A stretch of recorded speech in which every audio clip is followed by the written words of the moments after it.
So in today's tutorial, I'm going to cover negative lights. So a negative light is just as it sounds. So a normal light would be about increasing brightness, but as you can see here, a negative light is about doing the opposite and instead essentially dark light. So this negative light is pretty easy to create.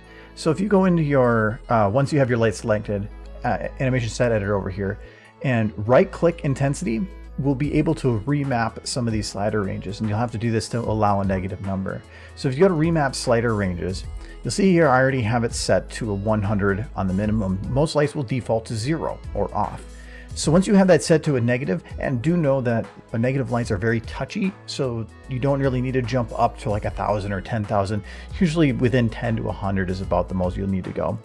So it'll open up this range to a negative number, and then it'll hit OK. And now you can see that if I go this way, I will have a positive light. But if I go here, I'm going to start getting into the negative range. One thing too, before we get started, is negative lights are basically an inversion of everything that the light had about it before. One of the big things is color. So if I take my negative light here, and normally if you wanted to make it red, you would increase your red. So you would drop your green and your blue. But you'll actually find that by doing that, you're making a blue hue color instead. That is because it is inverting it. So the opposite of having a red light would basically be a blue-green light. So if you want to increase it and make it red, you actually need to do the opposite and make everything else bright and have that color at negative. So negative lights are usually very destructive. They're not going to be good at creating darker areas because it will destroy a lot of the light, but it does have some uses, and that's what I wanted to cover in this tutorial. So just to get started out here, we have a little chocobo here, and one of the difficulties I've found with some different maps is you'll be working with a map that's very, very well lit, and you can't really play with the lighting much, and therefore you're not going to have any good shadows to help show that your subject matter is blocking sunlight or anything coming to it on the ground. Well, negative lights can actually be used to create kind of like that game shadow effect of the round circle of a shadow. So in this example, I've actually done that. So to make this one work, I did go in here and I made it a negative light, not by much, just -10. And then I have it aimed straight down from above. To make sure I'm not actually interacting with the model though, I want to really, really limit that area that this is hitting. So we want to make this an Uber light. So if we right click, go to show an element viewer and then go to light, we're going to want to enable the Uber light right here. Normally be unchecked, and this one you can see I already have it checked. And what this will do is it will let you have more control as to where the light is hitting. So in this case, I brought my near edge and my far edge way, way down. So this is going to really make it flat on the edge. And we then brought up our cut on for our light. So you can see that this light is coming from above and hitting the chocobo. You can see where that light is interacting with, but it's not hitting anything closer to the camera from a certain point. So you could play with this cut on value, and you'd basically just want to bring it down to just where it's not touching the model and touching the ground. So for an uneven surface, this is going to be a little bit more difficult to figure out a good number to work with. Maybe it's okay to have it cross into the legs, but for the most part, you should be able to get at least a decent effect for kind of just that false shadow. And again, if you want to play with the color, because like in this case, it looks a little bit yellow, you can definitely play with this to make it match. Maybe your scene has a little bit more of a red hue to it. It's up to you. But it does let you do a little bit of that cheap shadow work. Another thing, this is probably one of the more useful to me aspects of a negative light, is for the use of decals. So decal to me would be about adding like an option like this onto a wall. Now, normally, if you would make a gobo light and you would put this on the wall like this, it's going to look like this. It's going to look pretty bright. It's going to always look like it's glowing, but the big thing is you want some dark areas or black areas within here. And if we go to my actual texture here, you'll see that this was actually a dark area, but lights don't make a black.